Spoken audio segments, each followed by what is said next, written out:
Baik, bismillahirrahmanirrahim. Assalamualaikum warahmatullahi wabarakatuh. Waalaikumsalam.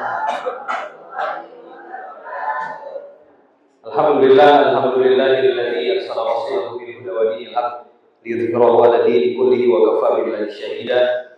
Asyhadu an la ilaha illallah wahdahu la syarika lah wa asyhadu anna Muhammadan 'abduhu wa rasuluhu alladzi la nabiyya wa la rasula ba'dah.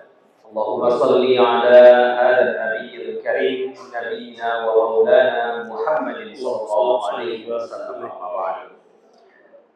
Segala puji bagi Allah Subhanahu wa taala yang Allah masih memberikan kesempatan usia, kesempatan kemudahan bagi kita untuk tetap melangkahkan kaki ke acara ini, acara Besti bertanya sesuatu tentang iman.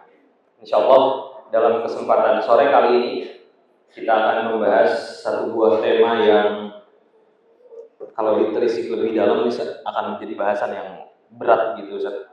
Karena bicara soal antara iman dan akal gitu ya. Ini bicara tentang kemudian nanti apakah akal terlebih dahulu atau iman terlebih dahulu ataukah seperti apa dalam perspektif Islam yang nanti akan kita bahas. Baik, rekan-rekan sekalian, untuk mengawali kajian kita pada kesempatan sore kali ini, marilah kita mulai kajian Besti pada kesempatan sore kali ini dengan sama-sama membaca Ummul Furqan.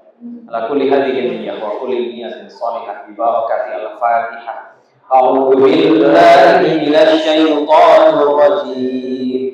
Bismillahirrahmanirrahim. Alhamdulillahi rabbil alamin.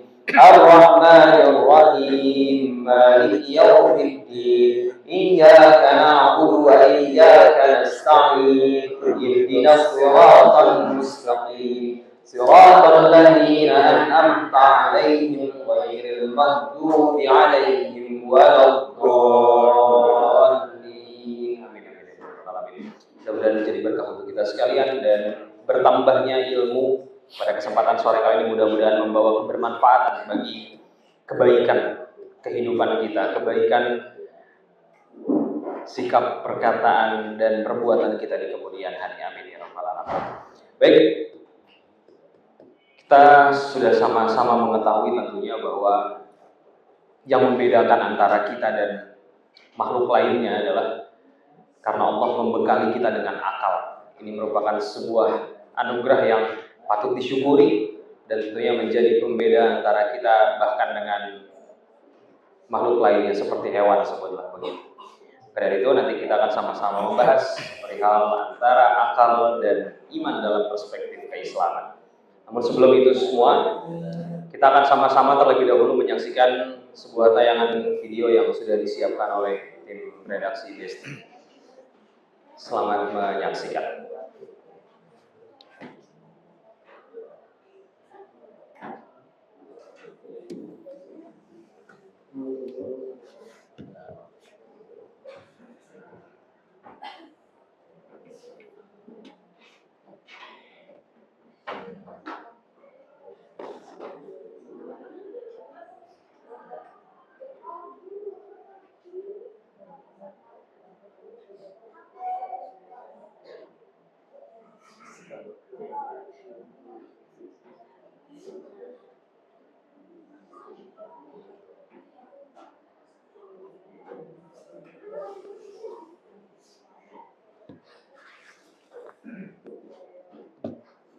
Ada suaranya?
Siap, baik.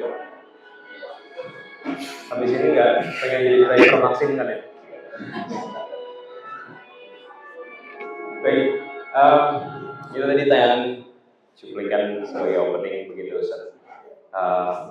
Untuk sebagai awalan, tafadhol Ustaz untuk bisa menggambarkan terlebih dahulu mengenai perihal tema yang kita bahas pada kesempatan sore hari Ustaz, antara iman dan akal.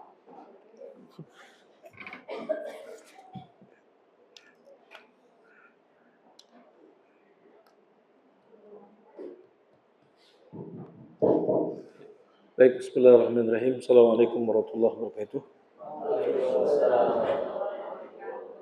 Alhamdulillahirabbil alamin. Alhamdulillahilladzi alafa baina qulubina fa asbahna bi ni'matihi ikhwana. Wa asyhadu an la ilaha illallah wahdahu la syarika la wa asyhadu anna Muhammadan abduhu wa rasuluhu la nabiyya wa rasula ba'da. Hadirin sekalian, rekan-rekan besti yang dimuliakan Allah Subhanahu wa taala. Tadi kita sudah menyaksikan sedikit tayangan, salah satu fragmen bagian dari kehidupan anak manusia di muka bumi ini. Ya, jadi kita lihat sebuah adegan orang yang memberikan kebaikan kepada orang lain dan kemudian perbuatan tersebut juga berbalas kebaikan untuk dirinya. Hadirin sekalian rahimakumullah. Ini sejalan dengan firman Allah Subhanahu wa taala di dalam surat Al-Isra. Allah menyebutkan in ahsantum li anfusikum wa in asatum falaha.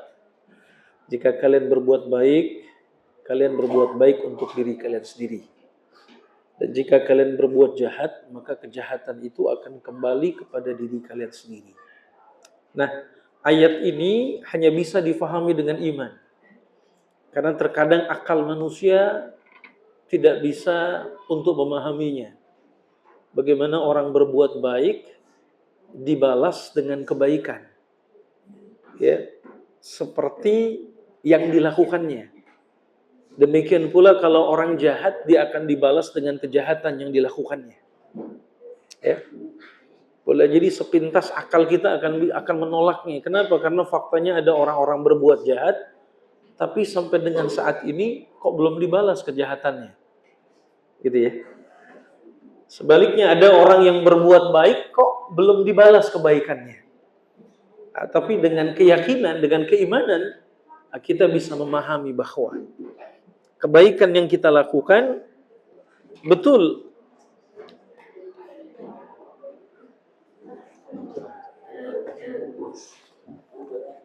tidak selalu Allah akan balas di dunia. Tapi Allah akan sempurnakan balasannya di akhirat kelak. Gitu ya. Sehingga bagi orang-orang yang beriman, dia sangat meyakini bahwa perbuatan baik yang dilakukannya, amal saleh dilakukannya tidak melulu harus dibalas di dunia. Ya, walaupun memang balasan itu ada. Tapi kalau orang memahami balasannya itu harus berupa kemuliaan, harta, pangkat dan jabatan, tentu tidak demikian. Tidak melulu seperti itu. Tapi bahwa Allah Subhanahu wa taala akan memberikan pahala yang besar baginya di akhirat dan kelak dia akan dimasukkan ke dalam surga Allah Subhanahu wa taala, maka ini adalah merupakan keyakinan yang harus dimilikinya. Keimanan yang harus dimilikinya. Sebab ada kalanya terkadang akal kita tidak bisa untuk untuk melampaui hal-hal tertentu. Ya. Ini sebagai contoh kecil saja kan. Kemudian banyak lagi contoh-contoh yang lain bagaimana orang berinfak 50.000 tapi kemudian hari dia mendapat uang 50 juta gitu kan. Orang yang berinfak dengan 500.000 di kemudian hari dia mendapatkan sesuatu yang lebih besar kelipatannya. Ini adalah hal-hal yang tidak bisa difahami oleh akal kita. Tapi yang bisa memahami adalah keimanan kepada Allah Subhanahu wa taala.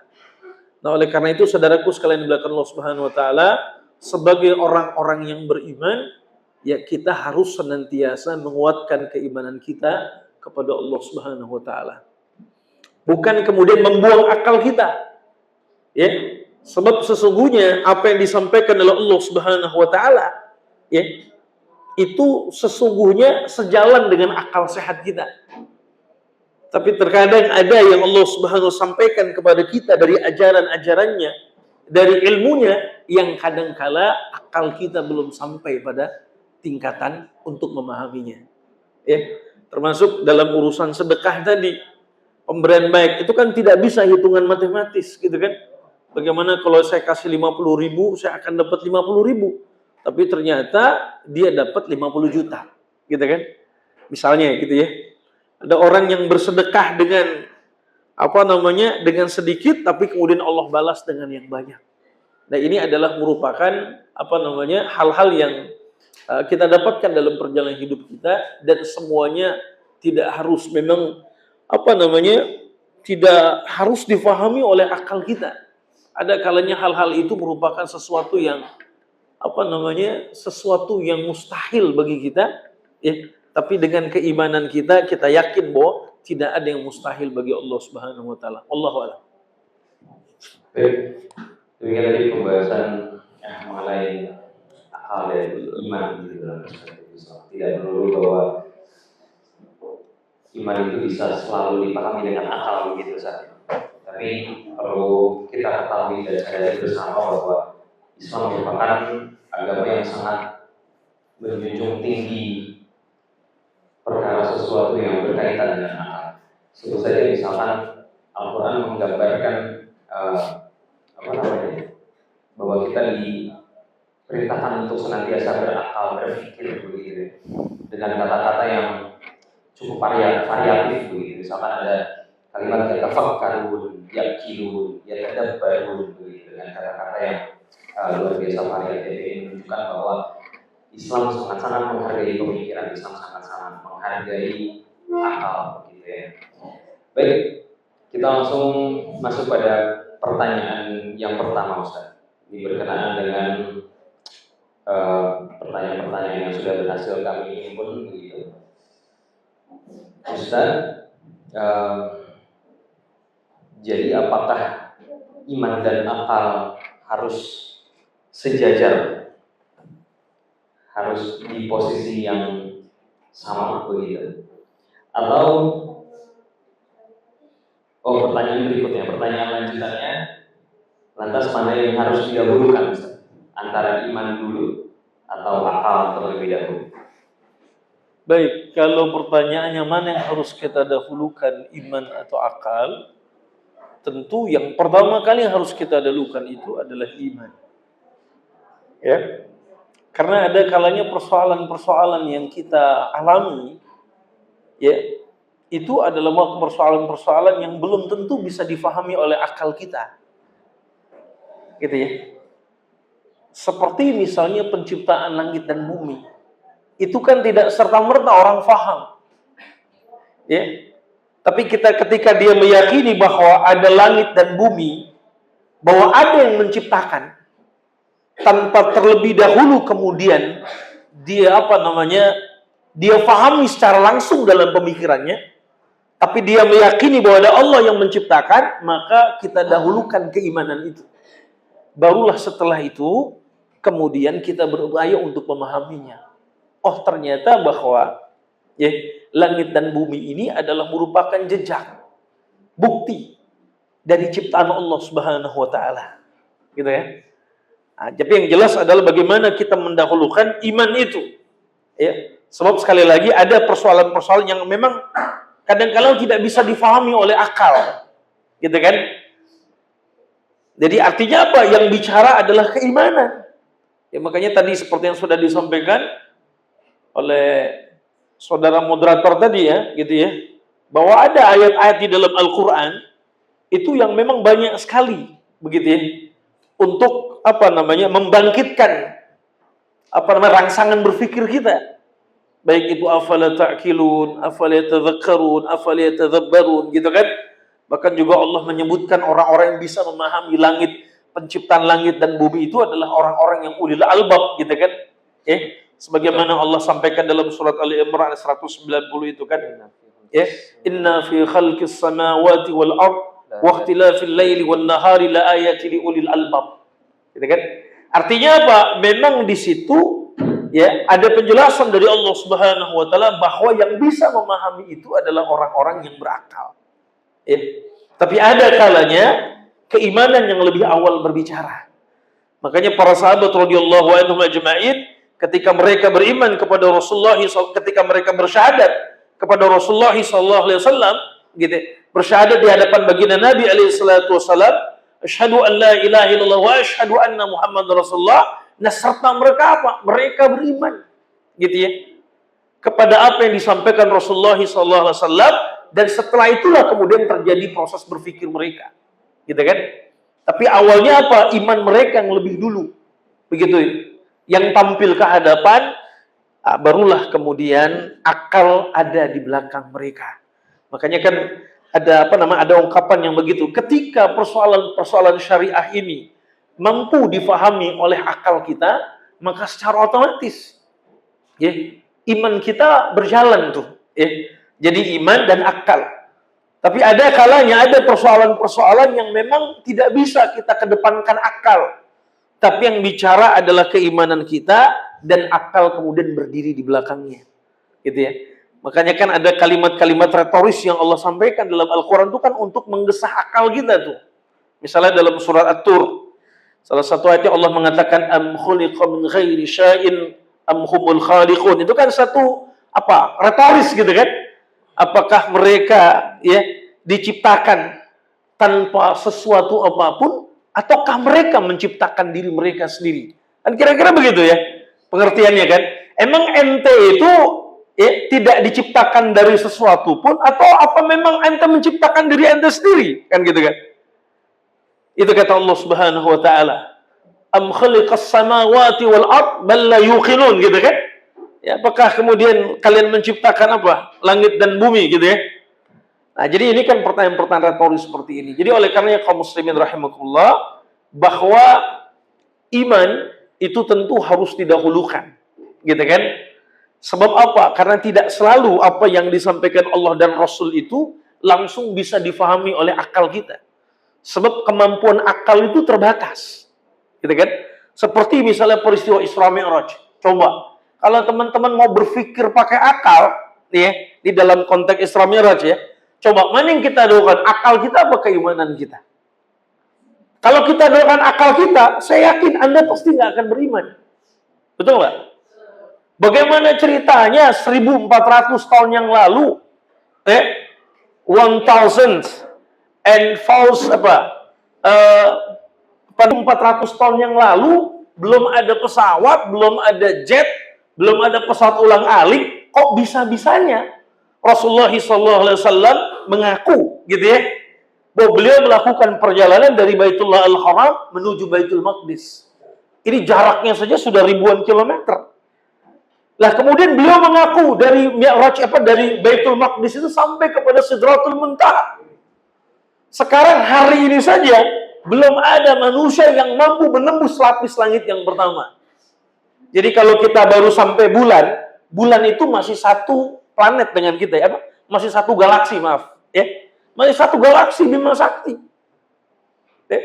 Jadi antum kalau mau bayangin galaksi Bima Sakti itu masih dalam satu atap, lalu apa? Bagaimana lapis langit yang kedua, 3, 4, 5, 6, 7? Padahal Allah katakan sab'a khalaqas samawati wal ardi tibaqa. Jadi artinya Allah ciptakan langit itu 7 lapis. Nah, kalau akal yang lebih dulu bicara, saya yakin kita nggak ada yang beriman. Mustahil ini. Ya, seperti halnya orang-orang kafir ya. Mustahil ini.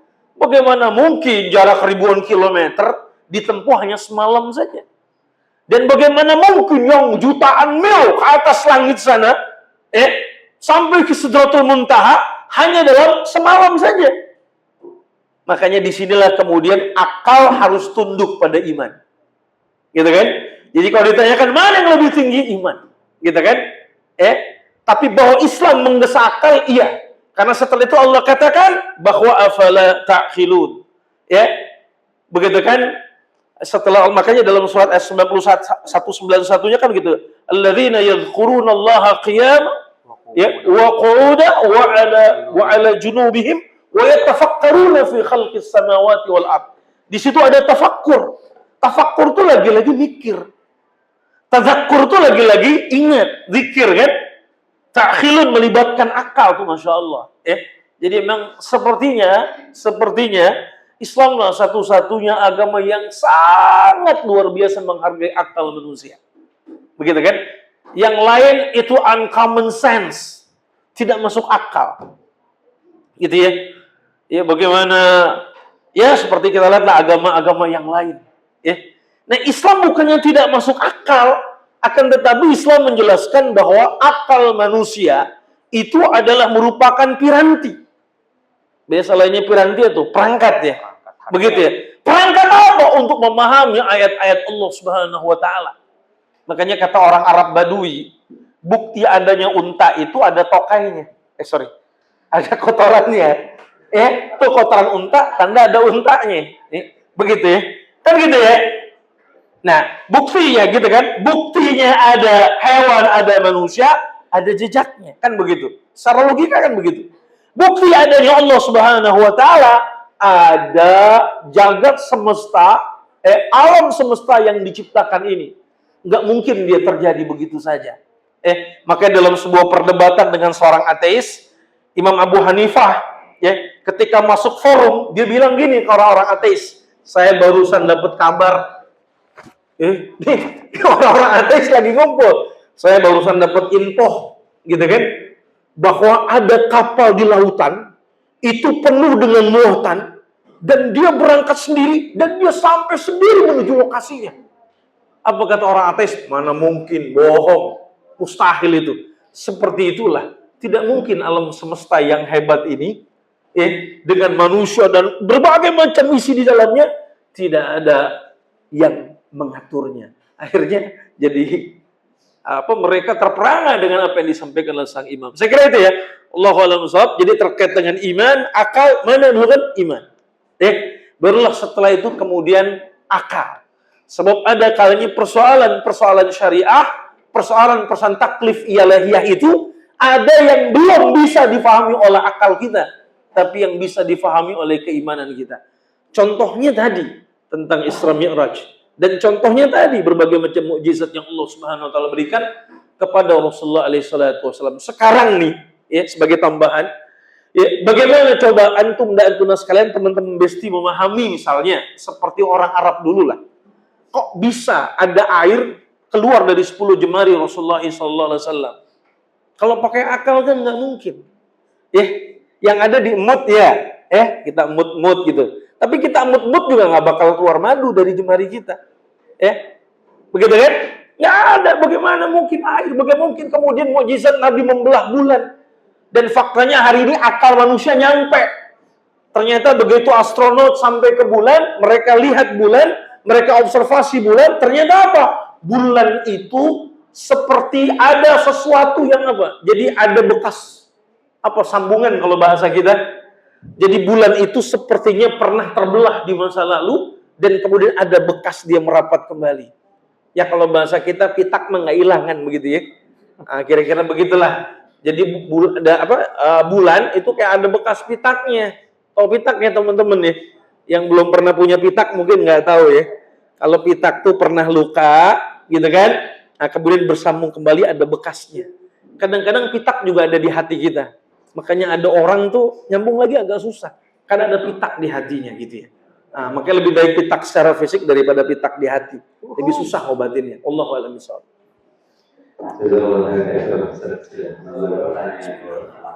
Lebih baik pitak di kepala ya Pak. Ya baik. Istilah saya.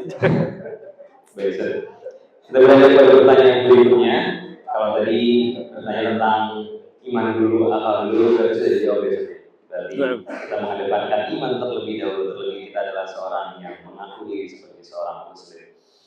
Baik, pertanyaan berikutnya adalah bagaimana jika kita beriman tapi tanpa berakal, Ustaz? Atau sebaliknya, kita seringkali menggunakan akal tapi tanpa menggunakan iman, dan seperti apa bahayanya dari kedua hal di atas? Baik. Beriman tanpa berakal. Ya. Ini satu proses yang kalau saya katakan ini satu keadaan yang belum sempurna. Sebab orang yang beriman itu the next, ya, setelah dia menyatakan beriman, maka dia harus melibatkan akalnya. Ya. Makanya kan inna fi khalqis samawati wal ard, sesungguhnya dalam penciptaan langit dan bumi, ya, itu terdapat tanda-tanda kebesaran Allah. Nah, ketika itu dia beriman kan, ya. Di ulil albab, bagi orang-orang yang berakal. Jadi setelah dia meyakini, mengimani bahwa langit dan bumi ini adalah ciptaan Allah, kemudian akalnya bekerja. Masya Allah, gitu ya. Bagaimana Allah ciptakan langit begitu luar biasa, tanpa tiang. Bagaimana Allah ciptakan bumi begitu indah.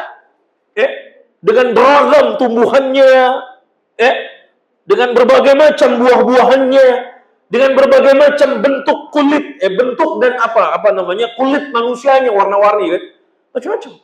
Nah, disitulah kemudian orang berakal itu berpikir, bagaimana Allah ciptakan setiap makhluk secara umum berpasang-pasangan, gitu kan?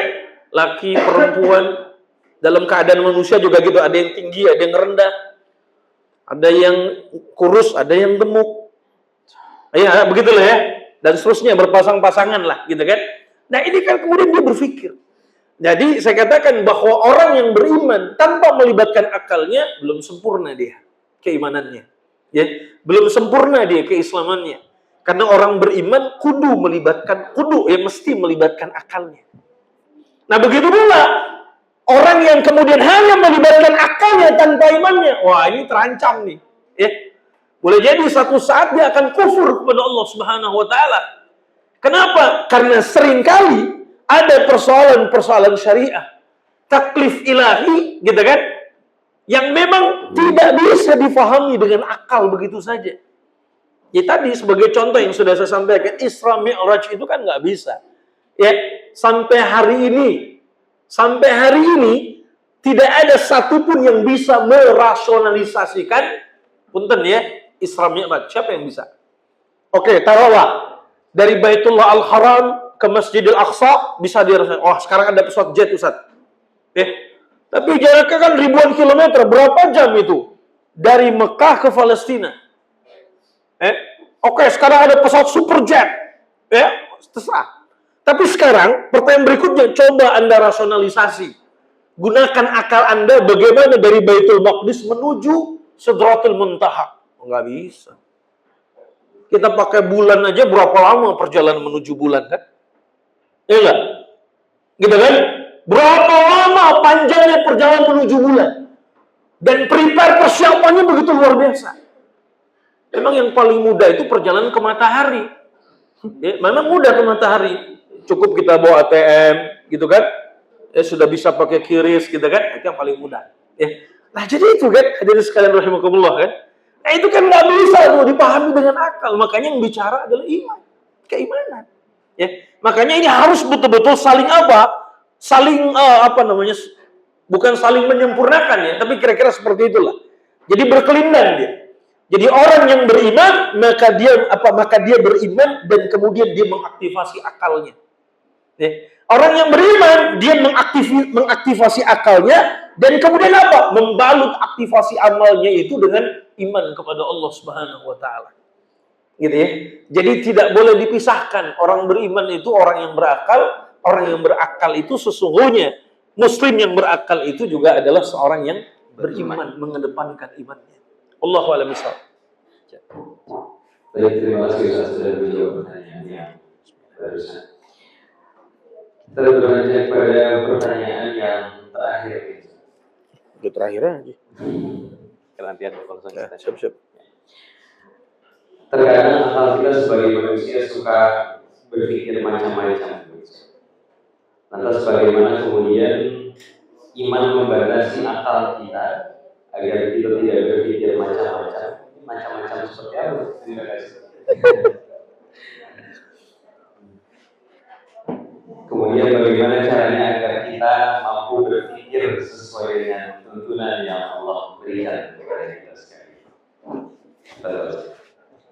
Ada sebuah riwayat yang mengatakan, tapi mohon maaf kalau redaksinya kurang pas ya. Tafakkaru li khalqillah wa la tafakkaru fi dzatillah, gitu kan? Ya, atau ada redaksi yang berbeda dari itu sih.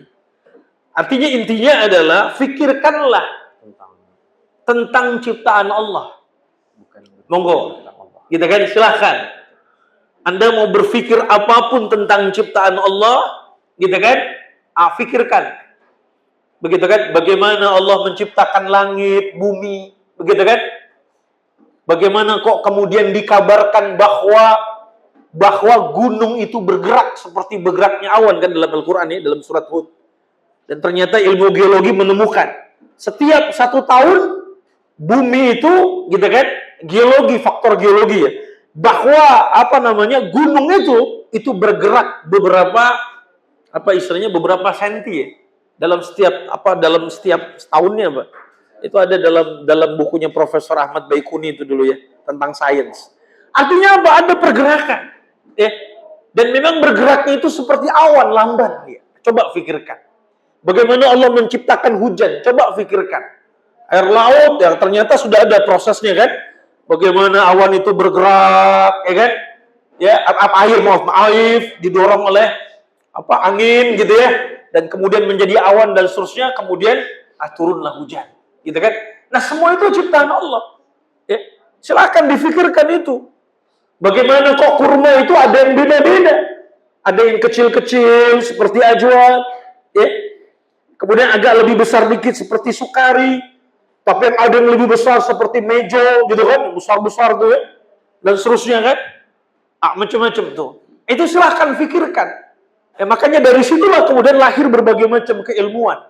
Dulu zaman saya masih remaja, zaman saya masih muda, sekarang juga masih muda gitu ya. Tapi tidak semudah dulu gitu kan. Nah, itu yang namanya kedokteran itu berhenti pada ilmu spesialis. Ya, spesialis. Dokter umum.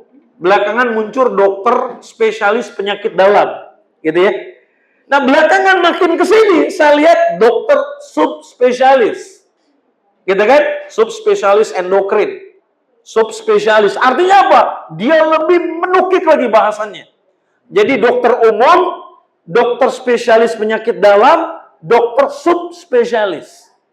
Itu luar biasa.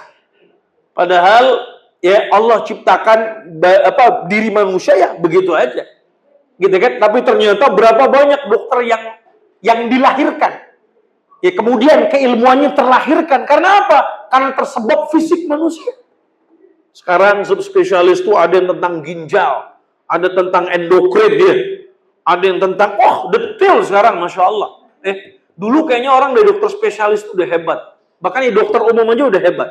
Ya, saya gini-gini juga pernah dulu pengen jadi mahasiswa fakultas kedokteran, tapi ternyata tidak berhasil gitu ya.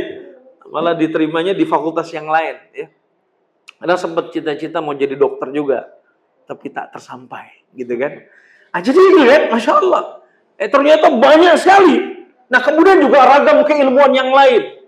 Nah, itu kan menunjukkan bahwa keilmuan yang banyak cabangnya ini menunjukkan bahwa, gitu kan, akal manusia semakin maju. Itu juga menunjukkan bahwa apa yang Allah ciptakan setelah kemudian didetilkan, diteropong lebih lanjut, didetilkan lebih lanjut, dia melahirkan keilmuan-keilmuan baru. Masya Allah, luar biasa kan? Nah jadi ini hadirin sekalian yang dibilang Allah Subhanahu Wa Taala. Tapi zatnya Allah tidak boleh kita fikirkan. Bagaimana Allah Subhanahu Wa Taala tentang sosoknya, tentang dirinya, tentang zatnya, itu tidak boleh. Makanya kaidahnya silahkan Anda fikirkan ciptaan Allah, Anda fikirkan ayat-ayatnya, gitu ya. Tapi jangan fikirkan tentang dirinya Allah Subhanahu Wa Taala. Karena Allah laisa kamitslihi syai'un. Tidak ada satupun yang serupa dengan dia. gitu ya. Jadi ini saya kira batasan-batasnya silahkan saja. Makanya kan kalau teman-teman baca buku-buku tentang keimanan, tentang akidah, itu ada beberapa ulama itu yang melibatkan bukti-bukti ilmiah. Bagaimana jejak ciptaan Allah dalam anatomi tubuh kita. Luar biasa kan anatomi tubuh kita ya. Ada limpa, ada liver. Apa bedanya limpa sama liver? Kan gitu kan? Liver tuh fungsinya apa? Limpa fungsinya apa? Apa bedanya jantung sama ginjal? Gitu kan? Ya, lalu kemudian ginjal ada dua, ginjal kiri, ginjal kanan. Ya, apa kemudian fungsi mata, apa fungsi hidung, itu semua tuh luar biasa. Lalu bagaimana mekanisme bersin? Kenapa kalau kita bersin mengucapkan hamdalah? Itu kan satu mekanisme pertahanan tubuh ya, gitu kan, terhadap virus, gitu kan, apalah, semisal dengan itu luar biasa tuh. Jadi jangan buru-buru ngomel kalau bersin. Hacin, lu bersin-bersin aja. Padahal itu kan mekanisme. Sama bagaimana Allah ciptakan demam. Ternyata demam itu juga sebuah model pertahanan tubuh, gitu kan? Ya, kenapa kemudian orang demam? Itu model pertahanan tubuhnya. Dan kemudian bagaimana mengatasi demam itu? Kan gitu kan? Dan seterusnya, termasuk mungkin demam panggung. Ini agak berbeda kalau demam panggung gitu ya. Tersendiri. Nah jadi itu ya. Saya kira silakan pikirkan ciptaan Allah dengan ragam yang Allah ciptakan gitu ya. Jenisnya, bentuknya silakan. Dieksplorasi monggo. Ya. Lihat lautan, banyak ikan, beragam ikan, macam-macam ikan jenisnya. Silakan. Makanya kan lahir ilmu tentang apa? Tentang ilmu kelautan ya. Mungkin perikanan. Ya gitu ya. Macam-macam. Apa bedanya ikan dori sama ikan kembung? Kan gitu ya. Bisa jadi dori sama kembung satu spesies. Barangkali ini ada teman-teman dari perikanan nggak di sini? Kalau nggak salah dori, kalau nggak salah tuh satu spesies katanya. Sama kembung, kembung ya. Gitu kan, kembung kan ikan laut ya. Gitu kan. Ada yang satu spesies tuh. Cuma yang satu namanya jadi keren, tempatnya di tempat keren, yang satu lalu gili sering. Ya, kalau dori kan adanya di apa? Di restoran-restoran mahal biasanya ya. Tapi kalau kembung adanya di warteg, di warung nasi gitu kan, ya. Bisa jadi seperti itu. Wallahu a'lam bishawab. Kira-kira itu. Jadi ngomong makanan gitu. Sebelum closing statement, ada satu pertanyaan yang muncul melalui WhatsApp. Tadi ditonton sana.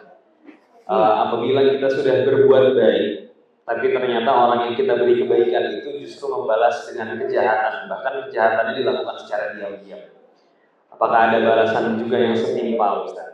Apa? Apakah akan ada balasan yang setimpal juga kah, Ustaz? Dan sikap kita harus bagaimana jika terzolimi? Masya Allah. Sikap kita. Kayak pengalaman lapangan nih. Ini sepertinya lebih ke dari pengalaman pribadi gitu. Sikap kita harus bagaimana jika terzolimi dengan orang yang seperti itu? Iya. Ya, kita biarkan saja. Itu kan tandanya bertepuk sebelah tangan. Ya, gitu ya. Gayung tak bersambut, gitu kan?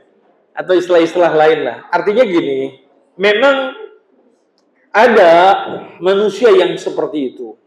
Tapi yakinlah bahwa kita beramal itu kan untuk Allah ya. Bukan ngarepin kebaikan dari manusia.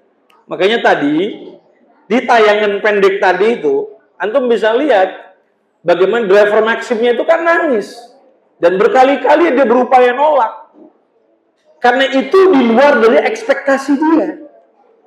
Dia berpikir memang orang ini miskin, gembel.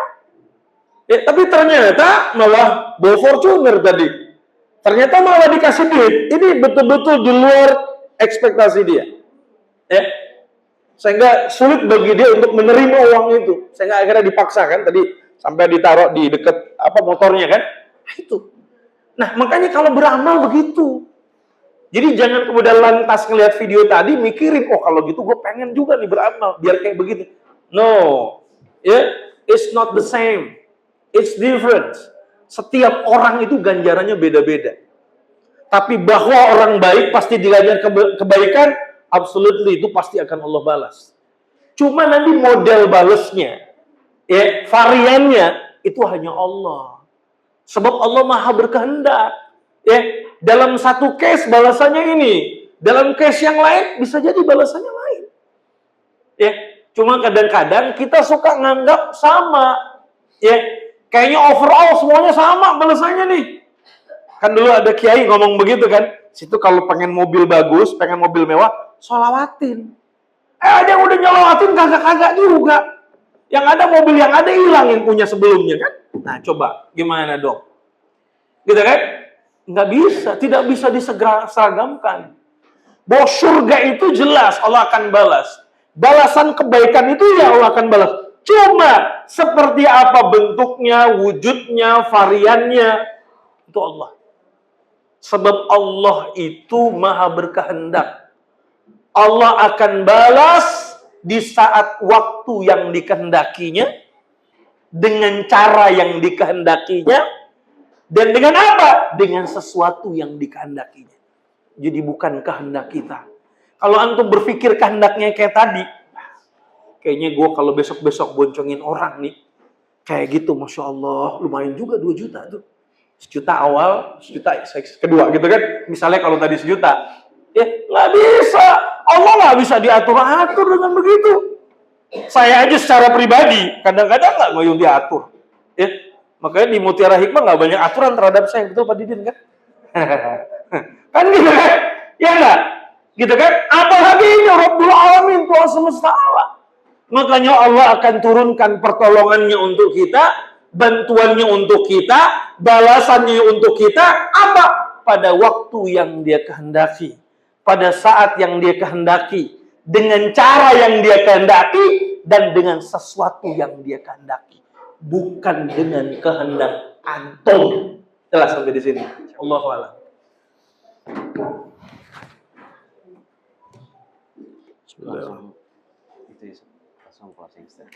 Boleh. Kalau saya berkehendak, saya pengen semua kebaikan saya jadi bupati di Kabupaten Bekasi. Ayo, gimana? Boleh dong? Boleh. Ya, kalau saya ngerasa saya udah berbuat baik, jadi orang baik, saya bilang, ya Rob, jadikan dong saya bupati Kabupaten Bekasi. Itu kan kehendak saya. Kecil kalau buat jadi kepala sekolah di Mutiara Hikmah sih. Buat saya itu bukan ekspektasi saya, misalnya kan gitu ya. Kamu bupati, gitu kan? Tapi enggak dong. Dan memang saya juga nggak punya kepikiran buat begitu. Buat saya nggak ada soalan, nggak apa. Buat saya itu bukan bagian dari ambisi dan cita-cita saya, gitu kan? Jadi kita aja sebagai manusia itu bisa kok punya kehendak yang bisa jadi orang nggak mikir. Oh ternyata kehendaknya out of the box ya, gitu kan? Apalagi Allah Subhanahu Wa Taala. Jadi teman-teman sekalian melakukan Allah Subhanahu Wa Taala. Closing statement pada sore hari ini adalah bahwa iman dan akal harus senantiasa berkelindan. Seorang mukmin adalah orang yang senantiasa mengaktifasi akalnya. Dalam persoalan-persoalan yang akal tidak bisa memahami, ya memang yang bicara adalah iman. Maka akal tunduk di belakangnya. Maka dalam hal ini posisikan akal kita tunduk di belakang iman kita. Berimanlah dulu, amantu billah. Berimanlah dulu kepada Allah, dan setelah itu coba kita cari rasionalisasinya. Kalau ternyata akal kita mentok, terbatas, ya. Karena kemampuan manusia, taqatun juz'iyyatun mahdudah. Kemampuannya sangat terbatas. Akalnya terbatas. Betul nggak? Betul nggak akal kita terbatas?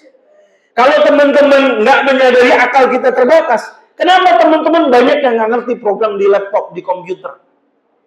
Ya kan? Saya jujur aja, banyak hal yang saya nggak tahu, tapi anak-anak saya tahu. Oh, Abi gini aja nggak tahu. Nih handphone nih. Ini gimana nih bang? Ini gimana nih Kak Abi? Gimana sih gini? Oh, tahu Andi dari saya. Gitu kan? Itu kan menunjukkan akal saya terbatas. Tapi ketika mereka nggak tahu, Bi, ini gimana Bi? Akal mereka juga terbatas. Betul? Betul? Betul nggak? Betul kan? Sejago-jagonya orang IT, jago banget dia, ternyata masih bisa dikalahin juga sama IT yang lain. Anonymous, ya. Memang ada lagi hacker. Wah, ada lagi hacker. Hacker lawan hacker. Lama-lama jadi crackers. Makanan dong, gitu ya.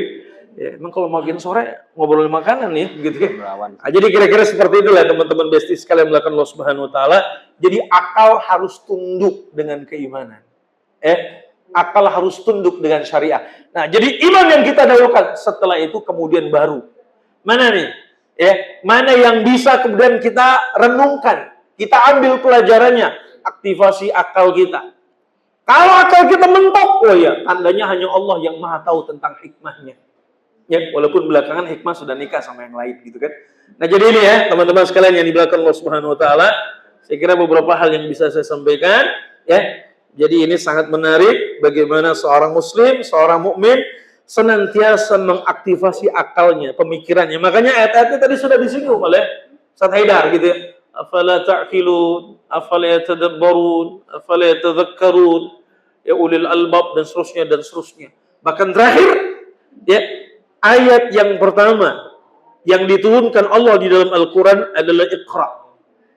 Ya, apa artinya Iqra? Bacalah. Umat Iqra la taqra. Jangan sampai umat yang ayat pertama turun bacalah tapi nggak baca. Kenapa dengan baca? Sebab baca itu adalah jendela informasi. Jadi kenapa Allah ciptakan untuk kita itu mata, pendengaran? Karena ini adalah merupakan perangkat-perangkat yang nanti akan masuk ke dalam akal kita. Apa yang kita lihat, itulah yang nanti akan mengaktifasi akal kita, betul? Apa yang kita dengar, itulah yang akan mengaktifasi akal kita. Dan ketika akal kita kemudian aktif, maka seperti itulah yang akan merubah laku kita. Makanya orang Barat mengatakan, you are what you think, you are what you say, you are what you see. Kamu adalah apa yang kamu pikirkan, kamu adalah apa yang kamu dengar.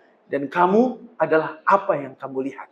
Walaupun belakangan kata seorang pengusaha, you are what you drive.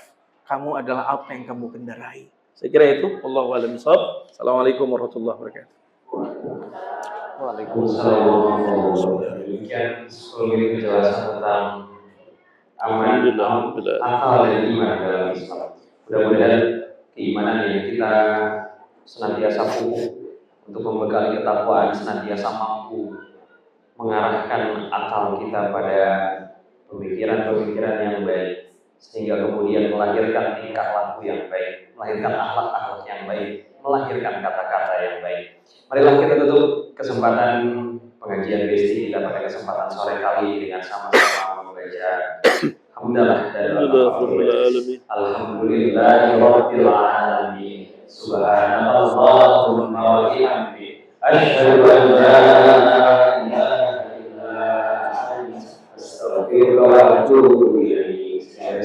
Wassalamualaikum warahmatullahi wabarakatuh. Waalaikumsalam.